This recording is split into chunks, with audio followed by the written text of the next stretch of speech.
মুজিব একটি জাতির উপকার। এই সিনেমাতে অভিনয় করার কারণে নায়ক তার প্লট হারাইছে উত্তরাতে। আবার ওই একই সিনেমায় অভিনয় করেছে এই মুস্তফা ফারুকী স্ত্রী অভিনয় করেছে। তাহলে ওই সিনেমায় অভিনয় করে একজনে প্লট হারাবেন আর একজনে মন্ত্রিত্ব পাবেন, ঘটনাটা কি? কথা বলেন। এরা তো মুজিববাদের গোলাম ছিল, চিল্লায় বলতে হবে ঠিক কিনা? জুলাই আগস্টের চেতনার সাথে মুজিববাদীর গোলামি কোনোদিন এক হতে পারে না। সুতরাং তার সুকৌশলে কিন্তু ওরা দেশটার মধ্যে একটা দাঙ্গা লাগিয়ে ছাড়বে। আমরা আরো কষ্ট পেয়েছি এই মুস্তফা ফারুকীকে যখন উপদেষ্টা পরিষদের সদস্য বানানো হয়েছে, তখন চট্টগ্রামে কিছু তুলাবাড়া আন্দোলন করেছে। সেখান থেকে নাকি 5 জন ছাত্রকে পুলিশ গ্রেফতার করেছে। আহারে চান্দু, এদেশে যারা হত্যা করেছে, অসংখ্য মানুষকে খুন করেছে, গুম করেছে, তাদেরকে এখনো পর্যন্ত তোমরা অ্যারেস্ট করতে পারো নাই। কথা বলে না কেন? যারা মানুষ খুন করেছে এরা অবলীলায় ঘুরে বেড়াচ্ছে, এরা মিছিল করে, মিটিং করতে চায়, এদেরকে গ্রেফতার করতে পারো নাই। আর মুস্তফা ফারুকের মতো একটা নিকৃষ্ট লোকের বিরুদ্ধে রাস্তায় দাঁড়িয়েছে, তোমরা তাদেরকে অ্যারেস্ট করেছো, গ্রেফতার করেছো। মনে রেখো, হাসিনার মতো এমন স্বৈরাচারীকে যদি এদেশের মানুষ পিটা দিয়া দেশান্তরিত করতে পারে, তোমরা এই জাতির বিরুদ্ধে দাঁড়াতে যেও না, তাদের সেন্টিমেন্ট নিয়ে খেলতে যেও না, তাহলে পিটা তোমাদেরকেও খেতে হবে। ম্যান হলের ঢাকনা ওপেন করে ভিতরে লাশগুলাকে ফেলে দিয়ে যারা গুম করে ফেলেছিল, ওই চিত্রকে স্মরণ করে সেদিন রাত 3টা বাজে এই মুস্তফা ফারুকী ফেসবুক স্ট্যাটাসে লিখেছিল, শাপলা চত্বর জঞ্জাল মুক্ত হলো। আপনি আন্দাজ করতে পারেন যে আলেমদের প্রতি এই কুলাঙ্গারের বিদ্বেষ কত মারাত্মক। আপনি ভাবতে পারেন এদেশের ইসলাম ধ্বংস করার জন্য তার কত হাত রয়েছে। নিজের স্ত্রীকে দিয়া পরপুরুষের মনোরঞ্জন করে সিনেমা বানায়। এইরকম ব্যক্তিত্বহীন নির্লজ্জ বউকে দিয়া দেহ ব্যবসা করিয়া পয়সা ইনকাম করে।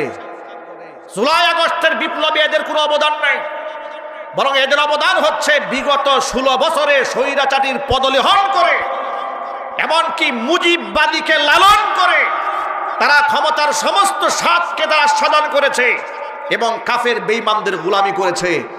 গণ অভ্যুত্থানে যে রাষ্ট্র কায়েম হয়েছে, সেই রাষ্ট্রের উপদেষ্টা মণ্ডলীর সদস্য এমন একটা কুলাঙ্গার হবে, এটা বাংলাদেশের মুসলমান কোনোদিন মানতে পারবে না। কথা বলতে হবে ঠিক কি হবে?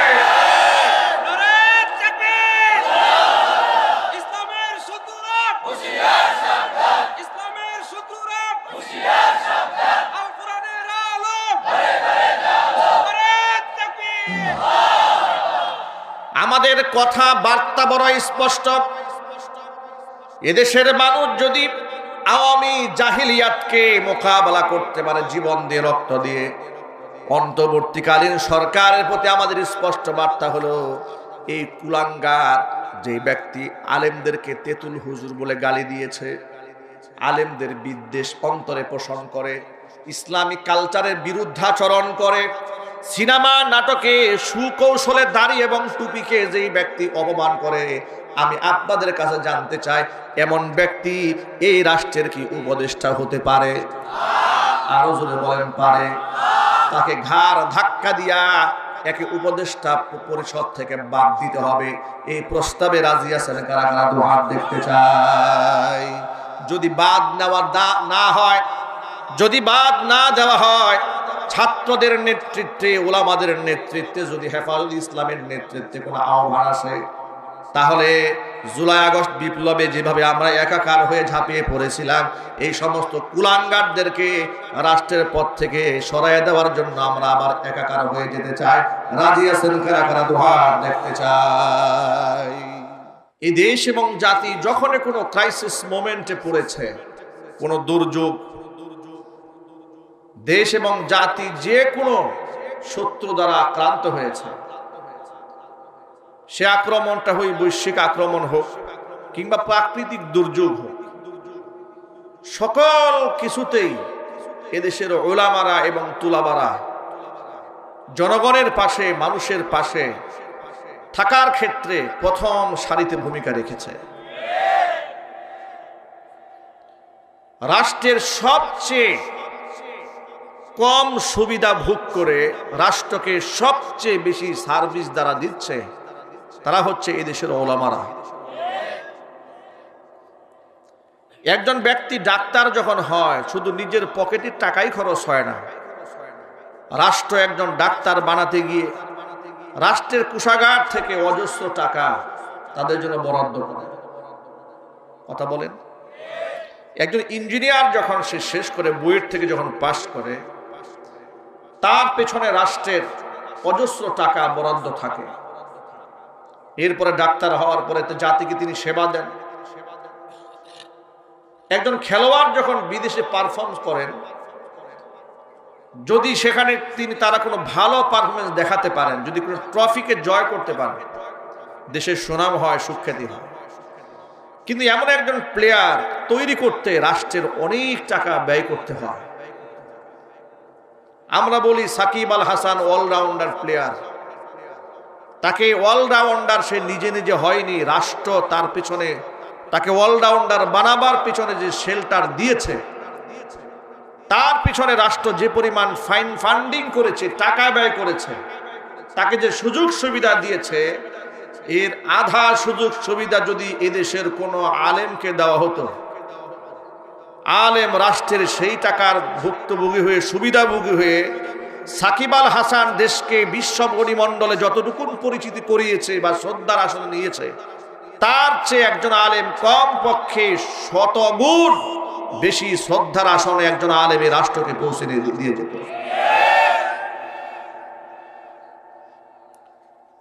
এ রাষ্ট্রে আলেমরা সব সময় বৈষম্যের শিকার হয়েছে। স্বাধীনতার 52 বছরে দাড়ি, টুপি, ইসলাম, তাহজিব, তামাদ্দুন এই দেশে লাঞ্ছিত হয়েছে, অপমানিত হয়েছে। কথা কি সত্য না মিথ্যা?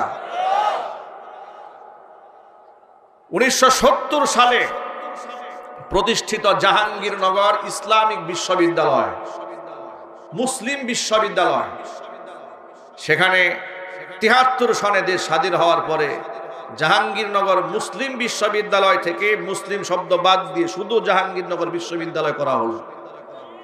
কারণ ইসলাম শব্দ মুসলিম শব্দের সাথে আছে ওদের অ্যালার্জি, বাদ দিয়ে দিল। কাজী নজরুল ইসলাম একাডেমি, ইসলাম বাদ দিয়ে নাম দিল কাজী নজরুল একাডেমি। এখানেও ইসলাম বাদ। সংবিধানে বিসমিল্লাহির রহমানির রহিম, একটি 90 থেকে 95% মুসলিম অধ্যুষিত এই দেশে, এই রাষ্ট্র যে নীতিমালার উপর চলবে তার শুরুতে বিসমিল্লাহ থাকার দরকার আছে না নাই? বাদ দিয়ে দিল। বিশ্ববিদ্যালয়ের মনোগ্রামে রব্বি জিদনি ইলমা বাদ দিয়ে দিল।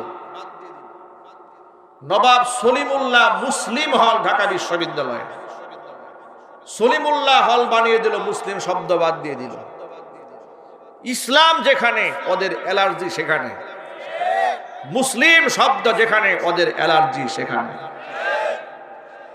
দাড়ি টুপি যেখানে ওদের অ্যালার্জি সেখানে।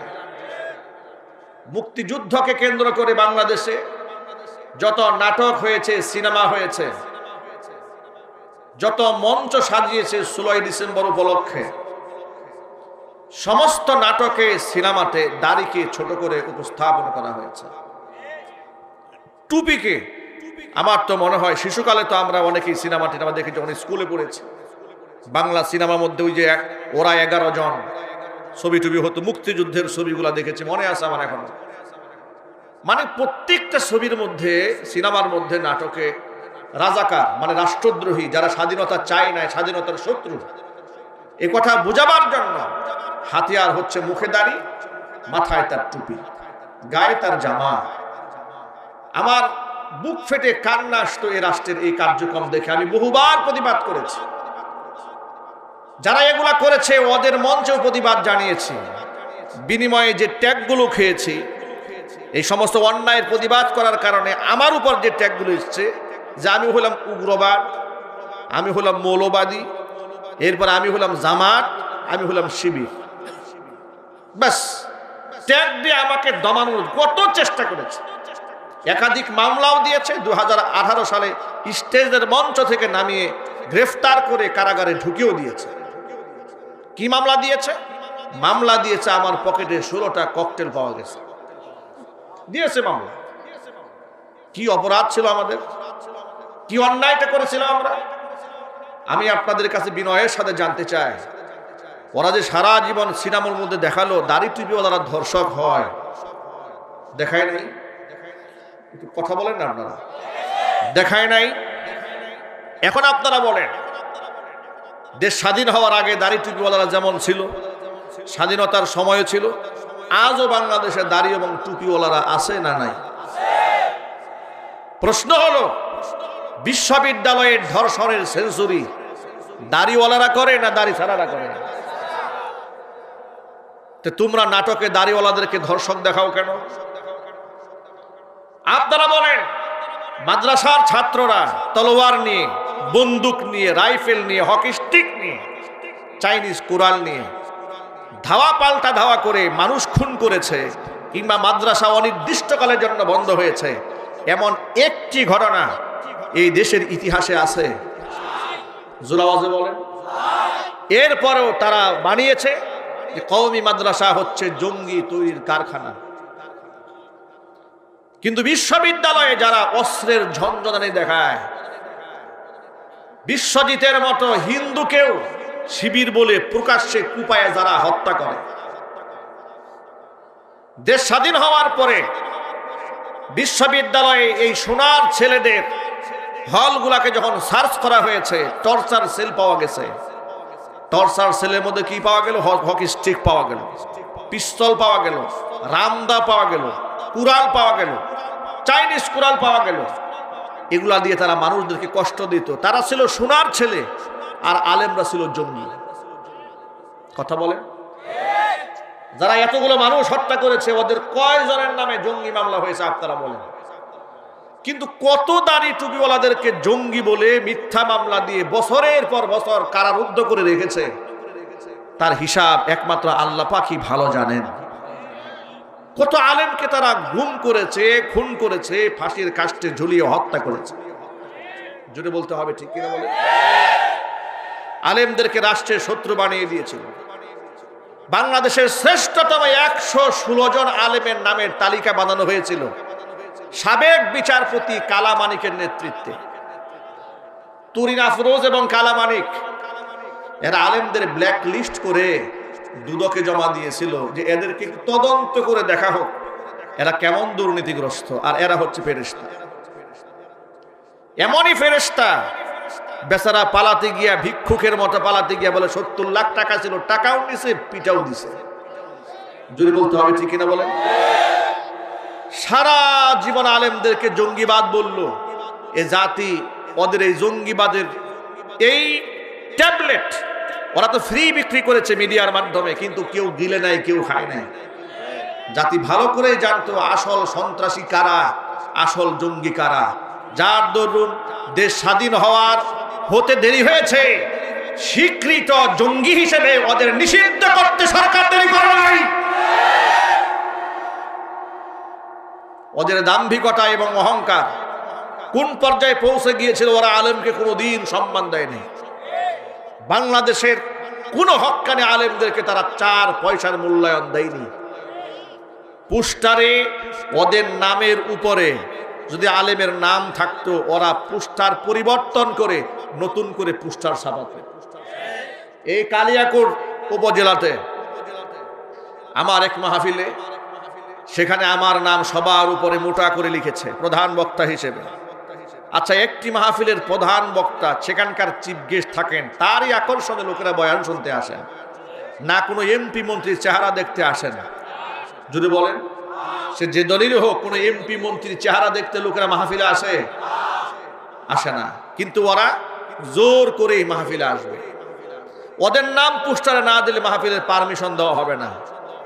ওরা আবার ভালো করে জানে কোন সময় লোক বেশি থাকে, ওই সময় বক্তব্য দিতে হবে। প্রধান বক্তাকে পাশে বসিয়ে বক্তব্য দিতে তারা খুব মজা পেতেন। কথা বলতে হবে, ঠিক কিনা বলে?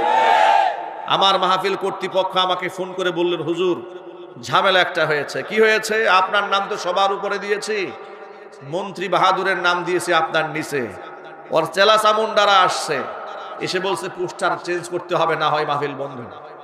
কেন? মন্ত্রীর নাম কেন হুজুরের নামের নিচে? হুজুরের নাম নিচে নামাও, মন্ত্রীর নাম উপরে উঠাও। আহারে কি চরিত্র এদের, দেখেছেন আপনারা? কি আখলাকওয়ালা, কি চরিত্রওয়ালা। আর সেই মন্ত্রীর ব্যাপারে কয়েকদিন আগে সিনেমার এক নায়িকা ইউটিউবার সাংবাদিকদেরকে বলছে, উনি লন্ডন থেকে আমাকে ভিডিও কল দিয়েছে, ভিডিও কল দিয়ে সরাসরি প্রেমের প্রস্তাব দিয়েছে। যাদের চরিত্রের কোনো বালাই নাই, আলেমদের নামের উপর নাম থাকার জন্য লালায়িত কত।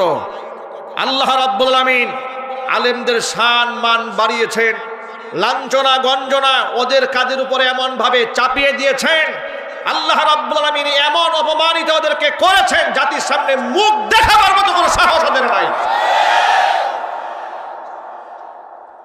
আলেমদেরকে তারা রাষ্ট্রের শত্রু বানিয়ে দিয়েছিল। প্রিয় ভাইয়েরা আমার, আল্লাহর কোরআন থেকে শোনায় আপনাদের কি, আল্লাহ পাক বলছেন, ইয়ারফাইল্লাহুল্লাযীনা আমানু মিনকুম ওয়াল্লাযীনা উতুল ইলমা দারাজাত। নিশ্চয় যারা ঈমানদার তাদের সম্মান আমি আল্লাহ বৃদ্ধি করে দেব। ওয়াল্লাযীনা উতুল ইলমা দারাজাত, যাদেরকে ইলম দান করা হয়েছে, আলেমদের সম্মান আমি আল্লাহ তাআলা উপরে উঠিয়ে দেব। আল্লাহ কি মিথ্যা ওয়াদা করেন নাকি? আলেমদের কত সম্মান দেখেন। আমি নিজে দেখেছি, আমি যখন জেলখানায় থেকেছি, লোকেরা আমাদের জন্য রোজা মান্নত করেছে। আদালতে যখন হাজির করা হতো, অসংখ্য লোকদের চোখের পানি টলটল করতে আমরা দেখেছি। কারা ফটকে চেনা নাই জানা নাই, দেশের বিভিন্ন প্রান্ত থেকে লোকেরা আমাদের সাথে দেখা করতে এসে চোখের পানি দিয়ে বুক বাসায় ফেলতো আর কান্না করত। এত মোহাব্বত আলেমদেরকে মানুষ করেছে একমাত্র কোরআনের জন্য। আর সেই সমস্ত আলেমদেরকে তারা মৌলী বা মৌলবাদ, জঙ্গিবাদ, রাজাকার, আল বদর, আল শামস, উস্কানি জাটা এমন কথা বলে বলে মানুষের সামনে তারা হেয় প্রতিপন্ন করার চেষ্টা করেছে। আল্লাহর কোরআনের বিধিবিধান নিয়ে তারা ষড়যন্ত্র করেছে। এমনকি বিশ্ববিদ্যালয়গুলোর মধ্যে একেবারে অশ্লীলতা, বেহায়াপনা, অবলীলায় হয়েছে, কোনো দিন তারা বাধা দেয় নাই। কিন্তু রমজান মাসে কোরআন তেলাওয়াত করার অপরাধে মুসলিম দেশে তাদেরকে বাধা দেওয়া হয়েছে। গত রমজান মাসে হিন্দুদের হোলি উৎসব হয়েছে ঢাকা বিশ্ববিদ্যালয়ে, কোনো অসুবিধা হয় নাই। কিন্তু রমজান মাসের ইফতার পার্টি মুসলমান ছাত্র ছাত্রীদেরকে বিশ্ববিদ্যালয় হলের মধ্যে করতে দেওয়া হয় নাই। আপনারা শুনে অবাক হয়ে যাবেন, নবাব সলিমুল্লাহ মুসলিম হলে, এত বড় হল, সেখানে জামি মসজিদ আছে, মসজিদের মাইকে বিগত 16 বছর তারা আজানটা পর্যন্ত দিতে দেয় নাই। এইভাবে ইসলামকে তারা দমাতে চেয়েছে, ইসলামকে তারা শেষ করতে চেয়েছে। এই দেশে হিন্দুরা মাত্র 5% হিন্দুদেরকে 25% সুযোগ সুবিধা দিয়ে মুসলমানদের উপরে রাজত্ব করে দিয়েছে। কথা বলতে হবে, ঠিক কিনা? এইভাবে মুসলমানদেরকে ওরা কষ্ট দিয়েছে, আলেমদেরকে কষ্ট দিয়েছে। মাদ্রাসাগুলোকে জঙ্গি তৈরির কারখানা বলে মানুষের সামনে উপহাসের পাত্র বানিয়ে ছেড়ে দিয়েছিল। আলেমদের কোমরের মধ্যে রশি লাগিয়েছে, হাতের মধ্যে হ্যান্ডকাপ পরিয়েছে, পায়ের মধ্যে ডান্ডা বেরি পরিয়ে আদালতে হাজির করেছে, করে নাই? কথা বলেন না কেন আপনারা? আজকে আপনাদেরকে একটা লেটেস্ট নিউজ শোনায়। আজকে শুনলাম সাবেক আপনার পরিবহন মন্ত্রী শাহজাহান খান, তিনি বলেছেন যে আমরা তো সম্মানিত মানুষ, আমাদের হাতে হ্যান্ডকাপটা যেন না পরানো হয়। এরা নাকি সম্মানিত। কি নিত? সম্মানিত না, এরা হচ্ছে ঘৃণিত। কথা বলেন, আপনারা যে কত সম্মানিত তা তো এই জাতি জানে ভালো করেই। সে বলেছে আমি এতবারের এমপি, আমাদেরকে হেনস্থা করা হচ্ছে, হাতে হ্যান্ডকাপ লাগিয়ে আমাদেরকে অসম্মান করা হচ্ছে। আশ্চর্য কথা, আপনি এমপি, আপনার হাতে হ্যান্ড গ্লাভস লাগালে, হাত করা পরালে অসম্মান হয়। আপনি যখন দেশের শীর্ষ আলেমদের পায়ে ডান্ডা বেরি পরিয়েছেন তখন শরম হয় নাই? তাহলে আলেমদেরকে বেইজ্জত করা হয় নাই? আমি তো মনে করি এই শাহজাহান খান থেকে শুরু করে হাসানুল হক ইনু, রাশেদ খান মেনন থেকে শুরু করে যতগুলো কুলাঙ্গা ধরা পড়েছে, আলেমদেরকে পায়ে ডান্ডা বেরিয়ে যদি এক জোড়া পরানো হয়েছে, এদেরকে 4 জোড়া ডান্ডা বেরিয়ে পরিয়ে কুকুরের মতো হাজির করা উচিত। এরা নাকি সম্মানিত ব্যক্তি। সম্মানিত ব্যক্তি হলে আপনারা তো সম্মানিত ব্যক্তিদেরকে সম্মান দিতে জানতেন। ওরা কি আলেমদেরকে জীবনে সম্মান দিয়েছে? চিল্লায় বলেন, দিয়েছে? হ্যাঁ, কিছু আলেমদেরকে দিয়েছে, কিছু আলেমদেরকে দিয়েছে। কোন আলেম জানেন? যে আলেম বলেছে, আপা আপনি তো জান্নাতি নারী। কথা বলেন ঠিক কিনা বলেন? যে বলেছে আপনি তো কওমি জননী, তাদেরকে কিছু সম্মান তারা দিয়েছে। সম্মান দেয় নাই, ইউজ করেছে। আপা যখন পালিয়েছে, এই সমস্ত মৌলবীরাও পালাইছে। কথা বলতে হবে ঠিক কিনা বলেন? মানুষ এত নিচে নামতে পারে, মানুষ এত পদলেহন করতে পারে। আপনি কি করে তাকে জান্নাতের সার্টিফিকেট দিলেন? এই সাহস আপনাকে দিয়েছে কে? কি করে দিয়েছে? শত শত আলেম কারাগারে বন্দী, আর আপনি তারে জেলখানা থেকে এখনো পর্যন্ত অসংখ্য আলেমরা কারাগারের ভিতরে আছে, স্বৈরাচারী আটকায় রেখেছে, আর আপনি বাহির থেকে বেহেশতের সার্টিফিকেট দিয়ে দিচ্ছেন। কি বাইতুল মোকাররমে খতিব হওয়ার জন্য? যে মৌলবী শেখ হাসিনারে জান্নাতের সার্টিফিকেট দিয়েছে, ওই মৌলবী বাইতুল মোকাররমের খতিব তো দূরের কথা, গ্রামের মসজিদের খাদেম হওয়ার যোগ্যতা রাখেন না। এগুলো চাটুকার দালাল। কথা বলেন? এরা জীবনেও জেল খাটে নাই, জীবনেও জরিমানা দেয় নাই। মনে রাখবেন, হক্কানি আলেমরা জেল খেটেছে আল্লাহর কোরআনের জন্য, ইসলামের জন্য। কথা বলেন ঠিক কিনা বলেন? এই যে আজকে বাচ্চারা এখানে জানাজার নামাজের দৃশ্য দেখিয়েছে, আল্লাহু আকবার। ছোট্ট ছোট মাসুম বাচ্চারা, বেগুনা, বেহেশতের ফুল মনে হচ্ছিল আমার কাছে, মনে হচ্ছে এক একটা জান্নাতের পাখি। বেগুনা মাসুম বাচ্চাগুলাকে শিশুবেলা থেকে হাতে খড়ি করে কিভাবে জানাজার নামাজের দোয়াগুলো বিশুদ্ধভাবে পাঠ করতে হয় আপনাদের সামনে জনসম্মুখে তারা দেখিয়ে দিয়েছে। এগুলো হচ্ছে মাদ্রাসাগুলোর অবদান। ঠিক কিনা বলেন? এগুলা মাদ্রাসাগুলোর অবদান। এখান থেকে এই অবদান তারা শিখে কি করেছে বাস্তব জীবনে শোনায় আপনাদেরকে। দেশে যখন করোনায় মহামারী দেখা দিল, করোনাকালীন সময়ে যখন বাবার লাশ পড়ে আছে, ছেলের লাশকে স্পর্শ করে না, স্বামীর লাশ ঘরে পড়ে আছে, স্ত্রী ধরে না। নোয়াখালী লক্ষ্মীপুরের দিকে নিচতলা স্বামীর লাশ পড়ে আছে, স্ত্রী দোতলায় বসবাস করে, ভয়ে স্বামীর কাছে যায় না। নারায়ণগঞ্জে 3 দিন পর্যন্ত উঠানে লাশ পড়ে আছে, লাশ কেউ ধরে না, লাশ কেউ স্পর্শ করে না। 71 টেলিভিশনে আলোচনা করা হলো, যেহেতু করোনা রোগে আক্রান্ত হয়ে মানুষ মারা গেলে তাকে স্পর্শ করলে যে ধরবে তার জার্ম এবং জীবাণুতে তাকে খেয়ে ফেলবে, সুতরাং লাশগুলাকে আগুন দিয়ে পুড়ায় দেওয়া হোক। নাউজুবিল্লাহ পড়েন। মুসলমানের লাশ কি আগুনে পুড়া যেতে পারে বলেন? আলেম ওলামারা বললেন মোটেও হতে পারে না। এটা প্রতিবাদ জানালেন। করোনা রোগে আক্রান্ত লাশগুলাকে তোমরা নাও যদি ধরো, নাও যদি ছও, নাও যদি স্পর্শ করো, গোসল তোমরা নাও করাও, আমাদেরকে বলো, আমরা আলেমরা জীবনের ঝুঁকি নিয়ে তাদেরকে গোসল করাবো, কাফন পরাবো।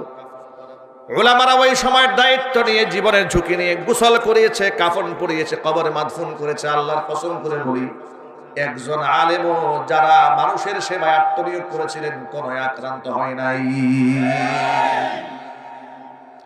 তাহলে এমন ক্রাইসিস মোমেন্টে জাতির পাশে কারা দাঁড়িয়েছে জোরে বলেন? না শাহরিয়ার কবিরা দাঁড়িয়েছিল? কারা দাঁড়িয়েছিল বলেন? আলেমরাই দাঁড়িয়েছিল। কিছুদিন আগে নোয়াখালী, লক্ষ্মীপুর, কুমিল্লা পুরা বন্যায় যখন প্লাবিত হয়ে গেল, হঠাৎ করে পানি এসেছে, আমাদের বন্ধু নামক চরম শত্রু ভারত যখন পানি ছেড়ে দিল, কারণ ভারতের মতো বন্ধু যারা আছে পৃথিবীতে তার শত্রু না থাকলেও চলবে, পানি ছেড়ে দিয়ে আমাদেরকে মারতে চাইল। আলেমরা রাতারাতি মসজিদ থেকে চান্দা কালেকশন করে করে গাড়ি ভরে ভরে মানুষের জন্য তারা ত্রাণ নিয়ে গেল। শুধু আলেমরা যায় নাই, অন্যান্য সংগঠনে গেছে, তাদের জন্য আমাদের দোয়া ভালোবাসা আছে।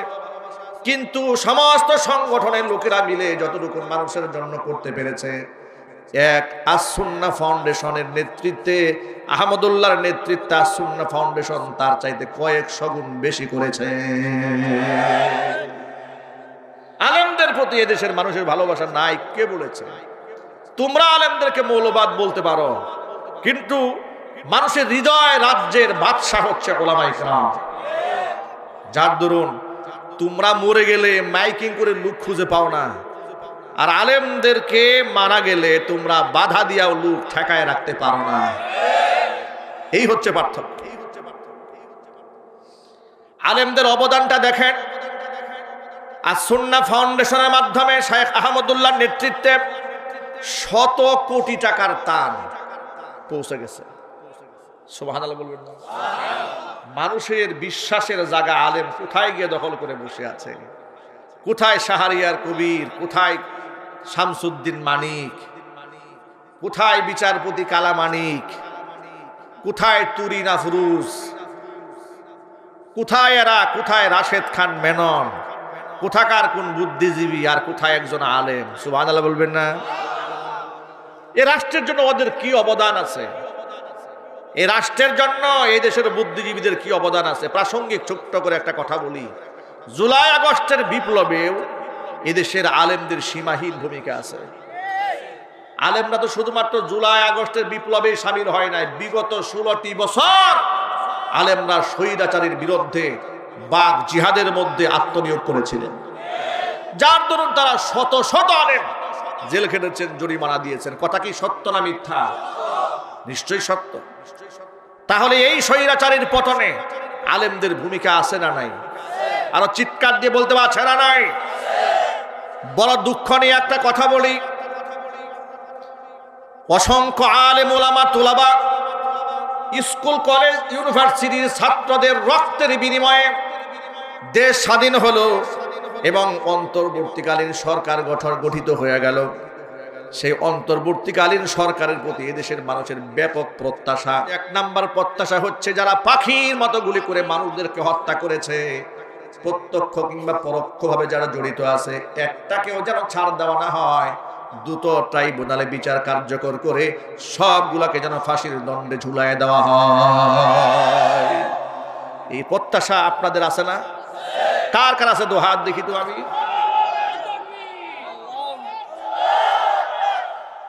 আমার যুবকেরা, দেশের মানুষের এই প্রত্যাশা আছে, দেশের মানুষের প্রত্যাশা আছে আগস্ট বিপ্লবে যারা শহীদ হয়েছে তাদের যেন তালিকা তৈরি করা হয়। ঠিক কিনা বলেন? তাদেরকে যেন প্রণোদনা দেওয়া হয়, অনুদান দেওয়া হয়। কারণ তারা হচ্ছে এই স্বাধীনতার জন্য তারা জীবন দিয়েছে, তারা হচ্ছে আসল মুক্তিযোদ্ধা। ৭১ যারা স্বাধীনতা বিরোধী ছিল তারা যদি রাজাকার হয়, তাহলে 2024 সালের স্বাধীনতা বিরোধী যারা ছিল তারা কিন্তু আরো ডাবল রাজাকার। এগুলা ডিজিটাল রাজাকার।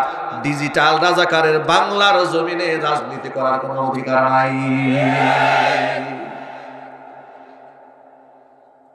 ধর্ম উপদেষ্টা একজন আলেম হয়েছেন, হৃদয় আমাদের শান্ত হয়েছে।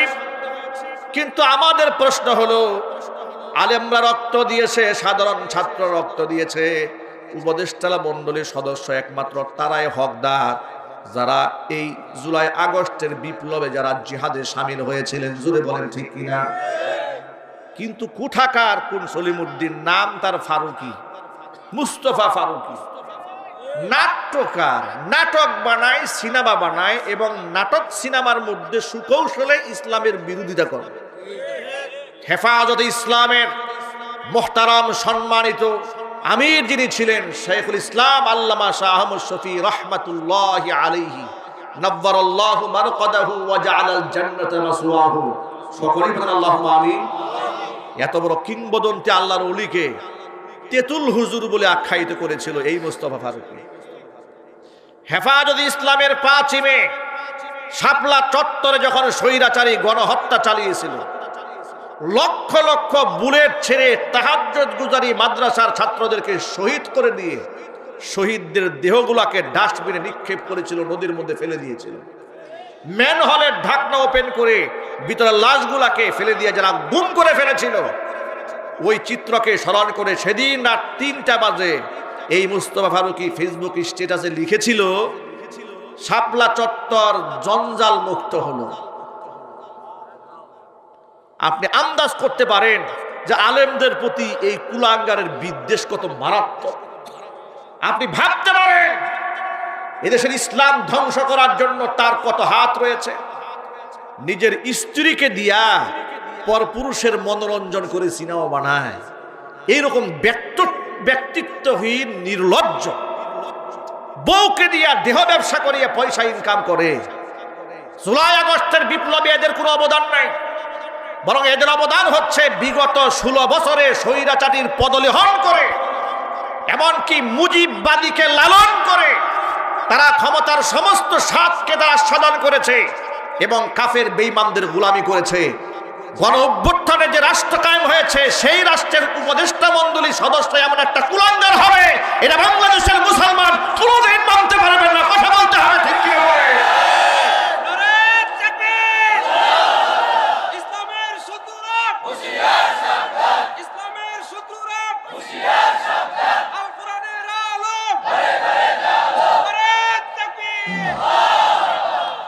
আমাদের কথা বার্তা বড় স্পষ্ট। এদেশের মানুষ যদি আওয়ামী জাহিলিয়াতকে মোকাবেলা করতে পারে জীবন দিয়ে, রক্ত দিয়ে, অন্তর্বর্তীকালীন সরকারের প্রতি আমাদের স্পষ্ট বার্তা হলো, এই কুলাঙ্গার যে ব্যক্তি আলেমদেরকে তেতুল হুজুর বলে গালি দিয়েছে, আলেমদের বিদ্বেষ অন্তরে পোষণ করে, ইসলামিক কালচারের বিরুদ্ধাচরণ করে, সিনেমা নাটকে সুকৌশলে দাড়ি এবং টুপিকে যেই ব্যক্তি অপমান করে, আমি আপনাদের কাছে জানতে চাই এমন ব্যক্তি এই রাষ্ট্রের কি উপদেষ্টা হতে পারে? আরো জোরে বলেন পারে? তাকে ঘাড় ধাক্কা দিয়া একে উপদেষ্টা পরিষদ থেকে বাদ দিতে হবে। এই প্রস্তাবে রাজি আছেন কারা কারা? দু হাত দেখতে চাই। যদি বাদ নেওয়া না হয়, যদি বাদ না দেওয়া হয়, ছাত্রদের নেতৃত্বে, ওলামাদের নেতৃত্বে, যদি হেফাজত ইসলামের নেতৃত্বে কোনো আহ্বান আসে, তাহলে জুলাই আগস্ট বিপ্লবে যেভাবে আমরা একাকার হয়ে ঝাঁপিয়ে পড়েছিলাম, এই সমস্ত কুলাঙ্গারদেরকে রাষ্ট্রের পথ থেকে সরাইয়ে দেওয়ার জন্য আমরা আবার একাকার হয়ে যেতে চাই। রাজি আছেন কারা কারা? দু হাত দেখতে চাই। আল্লাহ তুমি আলেমদেরকে এবং এদেশের সাধারণ মানুষদেরকে ইসলামের স্বার্থে, দ্বীনের স্বার্থে, রাষ্ট্রের স্বার্থে এক বানায়া দাও। জোরে কোন আল্লাহুম্মা আমিন। হাত নামান। সাংস্কৃতিক উপদেষ্টা, সাংস্কৃতিক মন্ত্রী যদি বানাতে মনে চায়, কবি মুহিব খানকে বানান। ঠিক কিনা বলেন? এদেশে কি জ্ঞানী গুণী মানুষের অভাব পড়েছে নাকি? আমার প্রশ্ন হচ্ছে, মুজিব একটি জাতির রূপকার। এই সিনেমাতে অভিনয় করার কারণে নায়ক তার প্লট হারাইছে উত্তরাতে। আবার ওই একই সিনেমায় অভিনয় করেছে এই মুস্তফা ফারুকী স্ত্রী অভিনয় করেছে। তাহলে ওই সিনেমায় অভিনয় করে একজনে প্লট হারাবেন আর একজনে মন্ত্রিত্ব পাবেন, ঘটনাটা কি? কথা বলেন। এরা তো মুজিববাদের গোলাম ছিল, চিল্লায় বলতে হবে, ঠিক কিনা? জুলাই আগস্টের চেতনার সাথে মুজিববাদীর গোলামি কোনোদিন এক হতে পারে না। সুতরাং তার সুকৌশলে কিন্তু ওরা দেশটার মধ্যে একটা দাঙ্গা লাগিয়ে ছাড়বে। আমরা আরো কষ্ট পেয়েছি এই মুস্তফা ফারুকীকে যখন উপদেষ্টা পরিষদের সদস্য বানানো হয়েছে, তখন চট্টগ্রামে কিছু তুলাবাড়া আন্দোলন করেছে। সেখান থেকে নাকি 5 জন ছাত্রকে পুলিশ গ্রেফতার করেছে। আহারে চান্দু, এদেশে যারা হত্যা করেছে, অসংখ্য মানুষকে খুন করেছে, গুম করেছে, তাদেরকে এখনো পর্যন্ত তোমরা অ্যারেস্ট করতে পারো নাই। কথা বলে না কেন? যারা মানুষ খুন করেছে এরা অবলীলায় ঘুরে বেড়াচ্ছে, এরা মিছিল করে, মিটিং করতে চায়, এদেরকে গ্রেফতার করতে পারো নাই। আর মুস্তফা ফারুকের মতো একটা নিকৃষ্ট লোকের বিরুদ্ধে রাস্তায় দাঁড়িয়েছে, তোমরা তাদেরকে অ্যারেস্ট করেছো, গ্রেফতার করেছো। মনে রেখো, হাসিনার মতো এমন স্বৈরাচারীকে যদি এদেশের মানুষ পিটা দিয়া দেশান্তরিত করতে পারে, তোমরা এই জাতির বিরুদ্ধে দাঁড়াতে যেও না, তাদের সেন্টিমেন্ট নিয়ে খেলতে যেও না, তাহলে পিটা তোমাদেরকেও খেতে হবে। আলেমদের কত অবদান এই রাষ্ট্রে দেখেন। আগে কোন সুবহানাল্লাহ, আগে বলেন আলহামদুলিল্লাহ। এই দেশে আলেম ওলামাদের কত অবদান। সরকারের কোন প্রকারের বেনিফিশিয়ারি তারা নন। এক একটা মাদ্রাসার ছাত্র ইন্টারন্যাশনাল হিফজুল কোরআন প্রতিযোগিতায় অংশগ্রহণ করার পরে তারা সেই কম্পিটিশনে অংশগ্রহণ করে দুবাইয়ের মাটিতে দাঁড়িয়ে, কাতারের মাটিতে দাঁড়িয়ে, সৌদি আরবের মাটিতে দাঁড়িয়ে, তুরস্কের মাটিতে দাঁড়িয়ে, যে মক্কাতুল মুকাররমাতে আল্লাহর কোরআন নাজিল হয়েছে সেই দেশের সন্তানদের সাথে মুসাবাকা করে, কম্পিটিশন করে গরিব মায়ের সন্তানরা কোরআন প্রতিযোগিতায় ফার্স্ট হয়ে যায়। রাষ্ট্রের পক্ষ থেকে ছাদ খোলা বাসে তাদেরকে সংবর্ধনা দেওয়া হয় না, কিন্তু মহিলারা হাফ প্যান্ট পরে ট্রফি একটা নিয়ে আসছে। আহারে কত খুশি, ঠিক কিনা ভাই? খুশির কোনো শেষ নাই। এদেশের মিডিয়াগুলা, বেশিরভাগ মিডিয়া এগুলা হচ্ছে ইহুদি খ্রিস্টানদের দালাল। কথা কি সত্য না অসত্য? ওরা আলেমদের অবদানকে তুলে ধরতে চায় না, এখনো চাচ্ছে না। এই জন্য মনে রাখবেন, স্বৈরাচারী বিদায় হয়েছে কিন্তু নাতিপুতি কিন্তু আছে, ঠিক কিনা বলেন? এমন যেন না হয় ওই খরগোশ আর কচ্ছপের গল্প ছোটবেলায় পড়েছি, বিজয় তো হয়েই গেছে, আমি তো যাবই সামনে, টেনশন নেই, একটু ঘুমায় নেই। ভাই, ঘুমানোর সুযোগ নাই। ঘুমানোর কি সুযোগ আছে? ঘুমানোর সুযোগ নাই। ওই যে চট করে আসার চিন্তা করতেছে। কথা বলে না কেন? আপনাদের প্রস্তুত থাকার দরকার আছে না নাই? আপনারা কি প্রস্তুত আছেন? তো আমরা বলি আপা আপনার চট করে আসার কোনো দরকার নাই। আমরা আপনাকে স্যালিউট দিয়ে একেবারে সুস্বাগত জানিয়ে বরণ করার জন্য 18 কোটি মানুষ প্রস্তুত হয়ে বসে আছে। কবে আসবেন খালি বলেন, একেবারে সুদাই এয়ারপোর্টে চলে যায়। আপনাকে একটু বরণ করে নিয়ে এসে ট্রাইব্যুনালে দাঁড় করাই দিয়ে জুলাই দিই। এদেশের মানুষের বহুত স্বপ্ন আপনার জুলাবার দৃশ্যটা দেখবে তারা। এটা মানুষের জীবনের বহুত স্বপ্ন। 5ই মে রাতের বেলায় গণহত্যা চালিয়েছিলেন আপনি, আবার সংসদে দাঁড়িয়ে বলেছিলেন হেফাজত ইসলামের লোকেরা গায়ে রং মেখে নাটক করেছে। আপনি এই উপহার শহীদদের রক্তের সাথে করেছেন, করা হয় নাই? জোরে বলেন। তার বিচার হবে ইনশাআল্লাহ। এই যে কত আলেম ওলামা, এই যে আপনাদের কালিয়াকৈর উপজেলা ইমাম পরিষদের সভাপতি, আলেম ওলামা পরিষদের সভাপতি, তার বিরুদ্ধে মামলা হয় নাই? জেল খাটে নাই উনি? ভাই সহ জেল খাটছে। মধুপুরের পীর সাহেব বৃদ্ধ সিংহ, আল্লাহু আকবার বলেন, 4টা ছেলে, 4টাকে গ্রেফতার করে ফেলেছে। বয়স্ক মানুষ গুলি করে তার শরীরটাকে ঝাঁঝরা করে দিয়েছে। গতকালকে তার মেয়ের জামাতার সাথে আমার দেখা হয়েছিল, একটা মাত্র মেয়ের জামাই। সে বলে, হুজুর কি বলবো দুঃখের কথা, আমি তার মেয়ের জামাই হয়েছি, এই অপরাধ আমার। আমাকে ধরার জন্য ধরে, আমার বউ প্রেগনেন্ট ছিল, মধুপুরী পীর সাহেব হুজুরের মেয়ে, সন্তান সম্ভবা একজন নারী, একটা মা, সেই মাকে টেনে হিসড়ে পুলিশের গাড়িতে উঠাইছে। আপনার কল্পনা করতে পারেন আলেমদেরকে তারা কত কষ্ট দিয়েছে। আমার মতো মানুষ গাজীপুরে আমার বাসায় আমাকে থাকতে দেয় নাই। যে বাসায় ভাড়া থাকতাম, পুলিশ পাঠিয়ে বলেছে মাদারি সাহেব এই বাসায় আসলে বাড়িওয়ালাকে বলেছে আপনি সহ মামলা খাবেন। আমার ঘরটাকে তছনছ করে দিয়েছে। আমাকে বুটবাজার কেন্দ্রীয় মসজিদে এত বছর নামাজ পড়িয়েছি, সারা অঞ্চল থেকে লোকেরা ভিড় জমাইছে মসজিদে বিদায় নেওয়ার জন্য। একটা জুমাই খুতবা বিদায়ের জন্য চেয়েছিলাম, সেই সুযোগটা আমাকে দেয় নাই। তারা বলেছে যে না, আপনি বিদায় নিতে গেলে একটা হাঙ্গামা হয়ে যাবে, বিদায় নিতে দেওয়া হবে না, নামাজে ঢুকলে গ্রেফতার, আপনি যেতে পারবেন না মসজিদে, রেড অ্যালার্ট দিয়ে দিয়েছে। আপনার কল্পনা করতে পারেন আমাদের শারীরিকভাবে, মানসিকভাবে আমাদের উপর, আমাদের পরিবারের উপর কেমন টর্চারটা তারা করেছে। কি অপরাধ করেছিলাম আমরা? চুরি ডাকাতি করেছিলাম, জেনা বদমাশি করেছিলাম, রাষ্ট্রের টাকা বিদেশে পাচার করেছিলাম। 16 বছরে 93 বিলিয়ন মার্কিন ডলার যারা পাচার করেছে তাদের মধ্যে কি আমরা ছিলাম? চিল্লায় বলেছিলাম। তাদের মধ্যে যারা ছিল সব লেজ গুটিয়ে পালিয়েছে। দেশপ্রেমিকরা পালায় না, দেশপ্রেমিকরা ফাঁসির কাস্টে ঝুলতে জানে, মরতে জানে, কিন্তু পালাতে জানে না। যারা পালায় আল্লাহর কসম তারা দেশপ্রেমিক নয়, তারা রাষ্ট্রের শত্রু, এদেশের মুসলমানদের শত্রু। কথা বলে ঠিক কিনা বলে?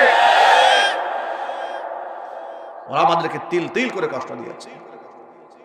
এখন আগামীর জন্য আপনাদের প্রতি আমার আহ্বান, যে দেশ এবং রাষ্ট্রে আলেমদের এত অবদান আছে, সেই দেশে আগামীতে আলেমদের নেতৃত্বে এই দেশ গড়া হবে ইনশাল্লাহ।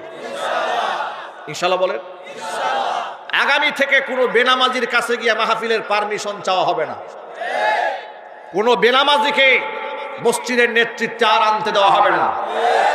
আগামীর সংসদ হবে কোরআনের সংসদ। আলেমদের নেতৃত্বে দেশ এবং রাষ্ট্র এগিয়ে যাবে। এই জন্য যে আসাম থেকে আলেমরা আসবে, ভালোবাসা দিয়ে রাষ্ট্রকে গঠন করার জন্য আলেমদেরকে মাথায় তুলে নিতে হবে। প্রস্তুত আছেন কিনা দুহাত দেখতে চাই।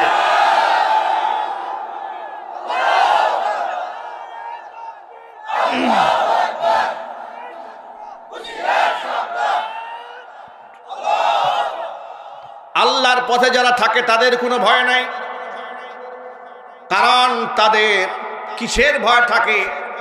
সর্বোচ্চ ভয় তো দেখাবে মৃত্যুর ভয়। তারা তো রবের কাছে শাহাদাত তামান্না করে।